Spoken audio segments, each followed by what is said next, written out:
Viewers আসসালামু আলাইকুম। আমরা হরফ ধরে ধরে বানান করে করে কোরআন মাজিদ শিখছি এবং আপনাদের যাদের মনের মধ্যে সন্দেহ রয়েছে যে আপনাদের কোরআন তেলাওয়াত কি ভুল হচ্ছে নাকি শুদ্ধ হচ্ছে, তাহলে আপনারা এই ক্লাসটা দেখতে পারেন। আজকে আমাদের তৃতীয় ক্লাস। গত ক্লাসগুলো যারা দেখতে চান তারা ডিসক্রিপশন বক্সে লিংক দেওয়া আছে, চাইলে দেখে আসতে পারেন। আউযু বিল্লাহি মিনাশ শাইতানির রাজিম। বিসমিল্লাহির রহমানির রহিম। আজকে আমরা 14 নম্বর আয়াত থেকে শুরু করব। কফ জবর ক।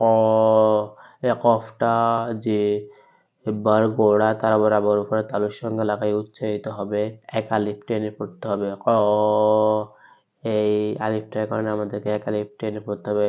লাম পেশ লু, এখানেও এক আলিফ টেনে পড়তে হবে।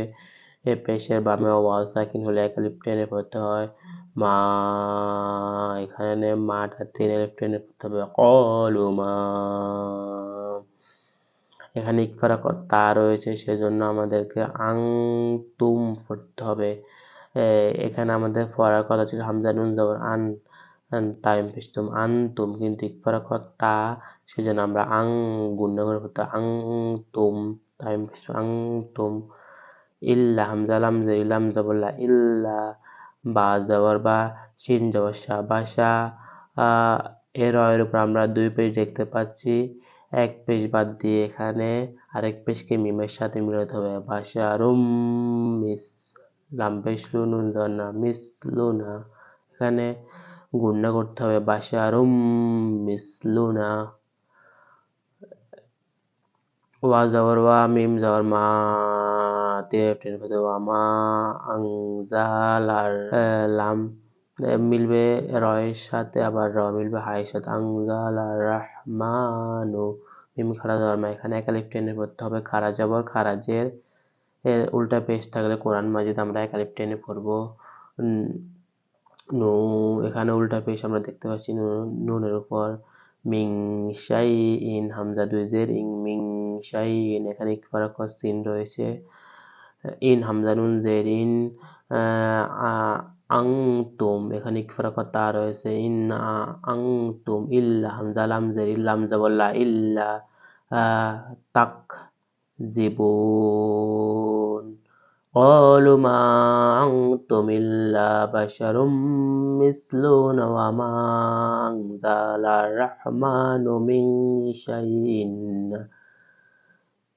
إن أنتم إلا تكذبون قالوا, এখানে এই নিয়ম আমাদেরকে পড়তে হবে, এক আলিফ টেনে পড়তে হবে। কলু, রবা জবর রাব, বাপ্পে ইউ, রব্বু নুন জবর না, রব্বুনা। ইয়াহ হলো অকয়ের মধ্যখান থেকে ইয়াহ আইনটা উচ্চারণ করতে হবে। ইয়াহ লামু। ইন্না, এখানে গুণনা করতে হবে। নুনের মেয়ে তাসদিদ গুণনা করা ওয়াজিব। কোরআন মাজিদে আমরা যে জায়গায় নুনের অথবা মিমের উপর তাসদিদ দেখবো সেখানে গুণনা করে পড়বো।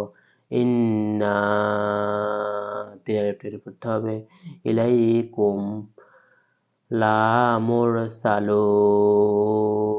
এটা সফির অক্ষর শীষ দিয়ে পড়তে হবে। সা সা লুন। ওয়া জবর মিম জবর ওয়া মা, আইন জবর আলাম, ইয়া জবর লাই, আলাই নুন জবর না, টেনে পড়তে হবে। ওয়া মা আলাইনা ইল্লা হামজা লাম লাম লাম জবর ইল্লাল, এলাম জবর মিলবে আবার এলামের সাথে ইল্লাল। বা জবর বা, লাম খাড়া জবর লা, বালা গাইন লাম পেশ কুল, বালাগুল মুবিন। এটা হলো কি শেষ ভাগ থেকে গয়নটা উচ্চারণ করতে হবে।